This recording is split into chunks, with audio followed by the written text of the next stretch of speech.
Ayun, good morning po sa ating lahat mga ma'am sir. Magbabalik po ang iyong lingkod, Jelor. Dito tayo sa bayan ng Umingan, Pangasinan. May tinitignan po ako dito na along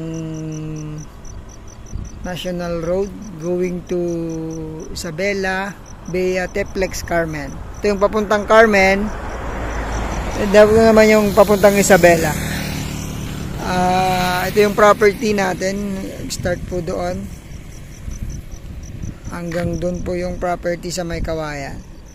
Dito po sa part na to hindi po nakadikit yung property, pero meron po siyang 3 meters wide na right of way. Nabili na po niya yan. So may sukat po pala ito na sa kabila. May isang title dito, dalawang title po kasi ito. 1,150 ang area nito, pwedeng isa lang bilhin. Ayan. Tapos isang hektarya po doon, pwede din po yun lang bilhin, pero pwede pong buo, kasi haba po nito hanggang doon. Kung nakadikit sana mga 80 meters. Ayan. May tubig, may kuryente, internet po sa lugar na to. Pwedeng gawing bodega, warehouse, pwede din pabahay, ganyan.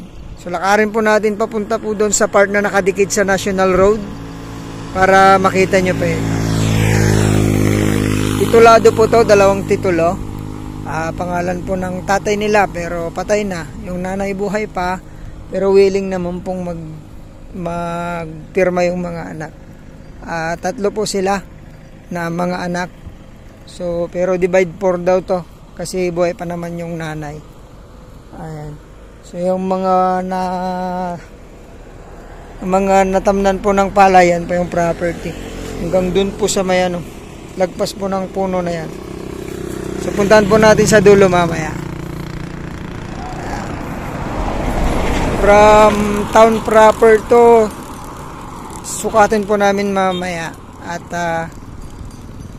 ilalagay ko na lang po sa description box. Pero from Teplex po ito nasa 30 to 40 minutes na biyahe from Teplex, Carmen. Tapos sa Manila po mga 2 to 3 hours. Ayan. Pwede po itong business area. So dito daw po yung nakadikit. Sabi ni kuya pinasukat po niya to dito sa part na to. Ayan. Pag ganun po yung property natin, pag ganyan.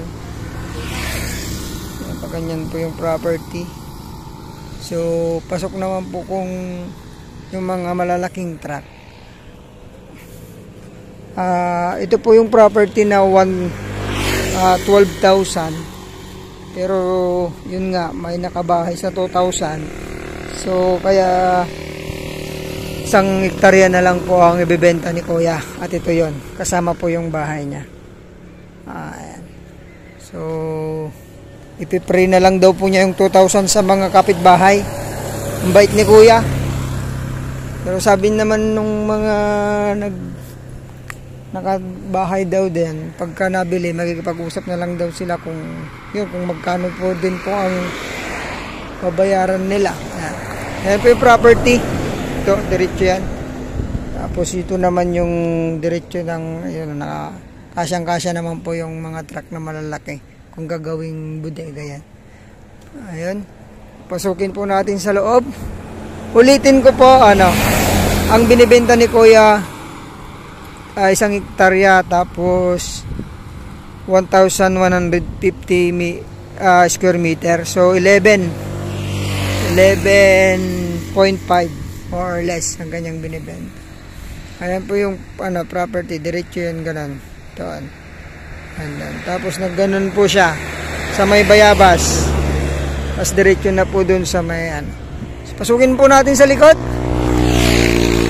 Kaya paliparan po natin ng drone to para makita nyo po yung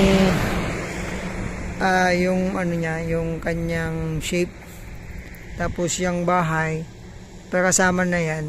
May mga punong mangga, nyog, fruit bearing trees na mga siniguelas.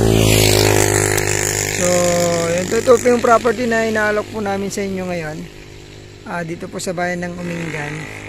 Ang asking price ni seller 1.2 per square meter. Sagot niyang capital gain tax. Siyempre ang kanyang agent. So yun, sana magustuhan nyo. Pwede ding gawing ano to, kahit anong business pwede din kasi nakakapasok naman yung truck. Although hindi siya nakadikit sa national road, may part lang na nakadikit.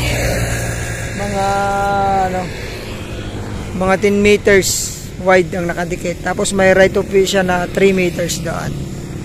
So yun, maraming salamat po sa inyong lahat. Bayan po ng Umingan, 11.5 hectares, 1.2 per square meter. Salamat po, sana magustuhan nyo. God bless po sa ating lahat.